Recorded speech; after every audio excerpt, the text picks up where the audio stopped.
So I was talking about this Golden Horseshoe expedition way back. I had no idea that these people had, I think they'd left Jamestown or something like that and traveled all the way up the James River to explore the wilderness, the frontier.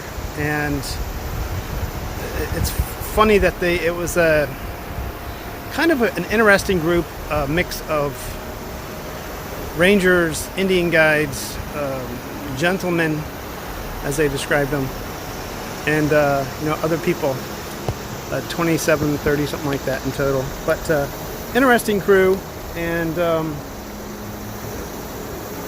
I found a monument to their exploration along the James River in downtown Richmond.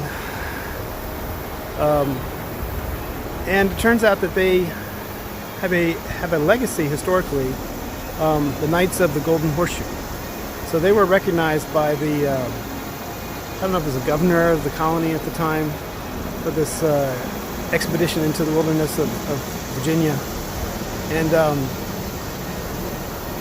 it's gone on through time, and it's actually an official designation of one part of the U.S. Army, some organizational outfit. West Virginia schools give out awards annually, Knights of the Golden Horseshoe, for people to know the history of this event, because they think in West Virginia that it was actually the discovery of what is modern day West Virginia. So that kind of ties into my book too.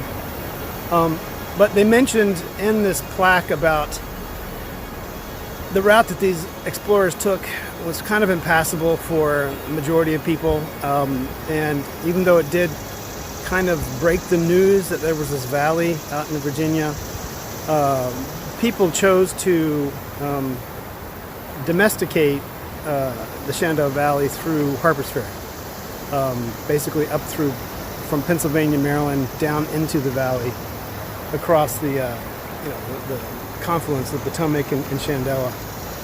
And they traveled up the valley along what they called the Great Wagon Road.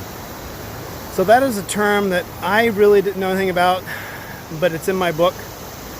At the time that I was writing, it was just an image of this rutted wagon road through the valley, and people were risking everything to achieve a better life. And of course, the Indians were there, very hostile, a lot of violence, and I try to portray all that in my book.